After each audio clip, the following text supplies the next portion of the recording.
Hello everyone, welcome to my YouTube channel Sunita Srivastava Gyanshala. और बच्चों, हम लोग पिछली अपनी वीडियो में पढ़ चुके हैं पार्ट्स ऑफ द सेंटेंस, और उसमें हम लोगों ने पढ़ा था जो सेंटेंस होते हैं वो दो भागों में बटे हुए होते हैं, एक तो सब्जेक्ट और दूसरा प्रेडिकेट। सब्जेक्ट के बारे में हम पूरी डिटेल से पढ़ चुके हैं, उसके कौन कौन से भाग होते हैं। अब यहाँ पर आज हम डिस्कस करेंगे प्रेडिकेट के बारे में। बच्चों, हम जानते हैं कि सब्जेक्ट और प्रेडिकेट जो दो भागों से मिलकर जब सेंटेंस बनता है तो सब्जेक्ट मेन जो होता है वो कर्ता होता है, वो जिसके बारे में बात कही जा रही है, और प्रेडिकेट वो पार्ट होता है जो बात कही जा रही है। जैसे कि अगर हम कहते हैं कि तुषार पढ़ रहा है या तुषार पढ़ता है, अब तुषार जो हो गया वो हमारा सब्जेक्ट हो गया, और पढ़ता है यानी रीड्स वो क्या हो गया, वो हमारा प्रेडिकेट हो गया। तो कभी कभी हम जब सेंटेंसों में या अधिकतर सेंटेंसों में जब हम ये देखते हैं कि केवल एक ही वर्ब होता है, लेकिन कभी कभी हम देखते हैं कि बहुत ज़्यादा और भी बातें कही गई हुई हैं और भी वर्ड्स लिखे हुए, तो आखिर वो सब क्या है। तो आज हम लोग प्रेडिकेट की डिटेल में पढ़ेंगे बच्चों। तो जिस प्रकार से सब्जेक्ट के कई पार्ट थे उसी प्रकार से प्रेडिकेट के भी कई पार्ट होते हैं। इसमें सबसे पहला होता है मेन वर्ब, दूसरा वर्ब प्लस ऑब्जेक्ट। यहां पर बच्चों देखना है कि ऑब्जेक्ट भी दो प्रकार के होते हैं, डायरेक्ट और इनडायरेक्ट। तीसरे नंबर पर हमारा होता है वर्ब प्लस नॉन फिनिट।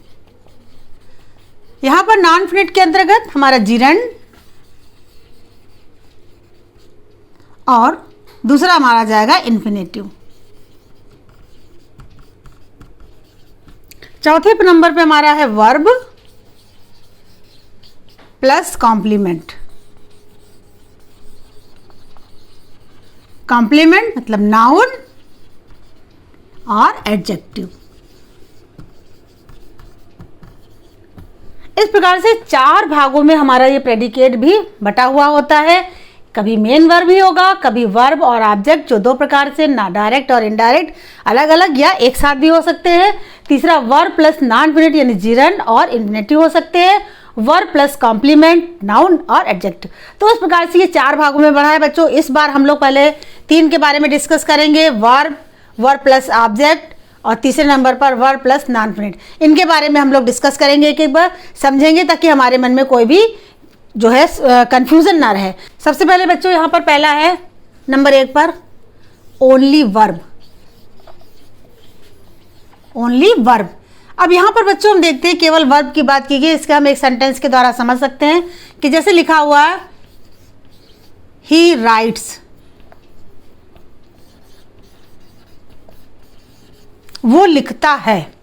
ही राइट्स वो लिखता है। यहाँ पर देखिए बच्चों, ही तो हम जानते हैं ये सब्जेक्ट हो गया, ये क्या चीज़ है, सब्जेक्ट है। अब यहाँ पर राइट से हम जानते हैं जहाँ से वर्ब शुरू होता है वहीं से प्रेडिकेट का पार्ट शुरू हो जाता है।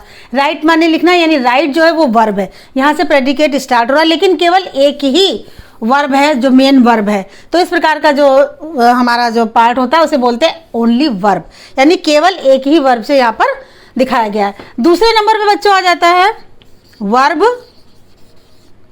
Plus object. इसको भी हम एक सेंटेंस के द्वारा समझते हैं। अब हमने आपको बताया था कि ऑब्जेक्ट जो होता है वो डायरेक्ट और indirect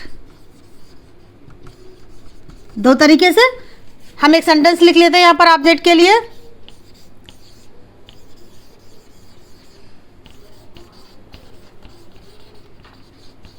he goes to school, ये हमारा ही सब्जेक्ट का पार्ट हो गया। गोज से हमारा वर्ब शुरू हो गया। अब यहाँ पर देखते हैं कि गोज जो हमारा वर्ब आ गया, यानी मेन वर्ब जो हमारा हो गया। अब यहाँ पर स्कूल की बात भी की जा रही है, तो स्कूल की बात, ये हमारा क्या हो गया, ये हमारा ऑब्जेक्ट है। ऑब्जेक्ट है ये हमारा स्कूल, यानी डायरेक्ट ऑब्जेक्ट है। ये स्कूल क्या है, ऑब्जेक्ट, यानी वर्ब के बाद जो है ऑब्जेक्ट भी आया हुआ है। अब दूसरे तरीके से हम यहाँ पर एक सेंटेंस और लिख कर देख लेते हैं कि किस तरीके से।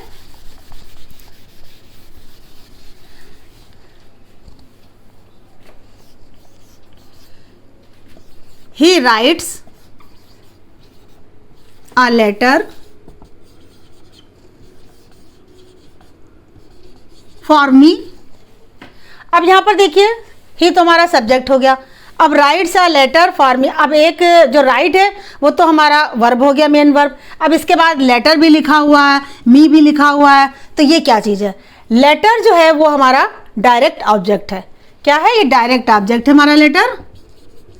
और जो फॉर मी, जो मी लिखा हुआ है, ये हमारा क्या है? ये इनडायरेक्ट ऑब्जेक्ट है। अब कुछ सेंटेंसों में कभी ऐसा होता है कि जो हमारा डायरेक्ट ऑब्जेक्ट होता है वो बाद में होता है और इनडायरेक्ट ऑब्जेक्ट पहले भी हो सकता है, लेकिन मेन वर्ब के बाद ही होगा। तो इस प्रकार से दूसरे नंबर पर हमारा जो वर्ब था, जो ऑब्जेक्ट के साथ था, वो डायरेक्ट और इनडायरेक्ट के दोनों सेंटेंसेस हमने यहाँ पर देख लिए बच्चों। अब देखिए बच्चों, यहाँ पे वर्ब प्लस नॉन इन्फिनिट यानी जिरंड और इन्फिनेटिव दोनों इसमें हो सकते हैं। यहाँ पर एक सेंटेंस के द्वारा हम समझ सकते हैं,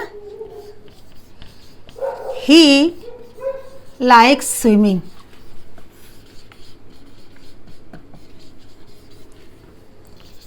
दूसरा सेंटेंस है,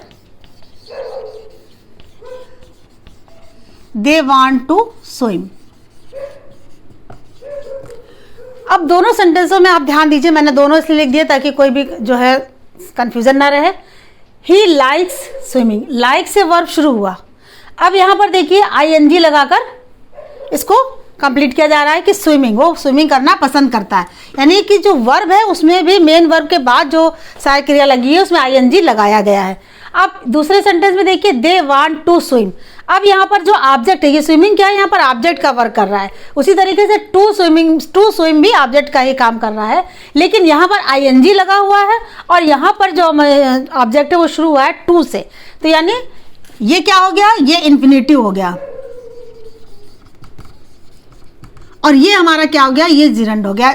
हम जानते हैं कि आईएनजी लगाया जाता है तभी वो जिरंड कहलाता है, तो ये जिरंड हो गया। ये टू से शुरू हुआ है जो हमारा ऑब्जेक्ट है, यानी ऑब्जेक्ट जो होता है वो जिरंड या इन्फिनेटिव भी हो सकता है, क्योंकि ये तो हमारा वर्ब है, ये हमारा मेन वर्ब है, तो ये ऑब्जेक्ट का काम कर रहा है यहाँ पर देखिए। तो इस तरीके से ऑब्जेक्ट जो है वो आईएनजी लगाकर जिरंड भी बन सकता है और टू स्विम से भी स्टार्ट कर सकते हैं। क्योंकि ये सब बातें बच्चों ध्यान में रखना होगा कि क्योंकि जब आप आगे जब इसकी एक्सरसाइज करेंगे तो उसमें आपको ये देखना होगा कि कौन कौन से इसमें इस्तेमाल किए जा रहे हैं। तो हमने बच्चों इस प्रकार से यहाँ पर जो 4 प्रेडिकेट के पार्ट थे, 3 को हमने यहाँ पर अच्छे से उसको डिस्कस कर लिया। ये बहुत ईजी है, सिर्फ आपको ध्यान से पढ़ना है। और इसका जो चौथा पार्ट है वो हम आगे अपनी अगली वीडियो में पढ़ेंगे। तो बच्चों आपको ये सब समझ में आ गया होगा और मैं पूरी उम्मीद है कि आप इसको पसंद भी कर रहे होंगे इस चैनल को। तो बच्चों अच्छे से मन लगाइए, पढ़िए। Happy learning.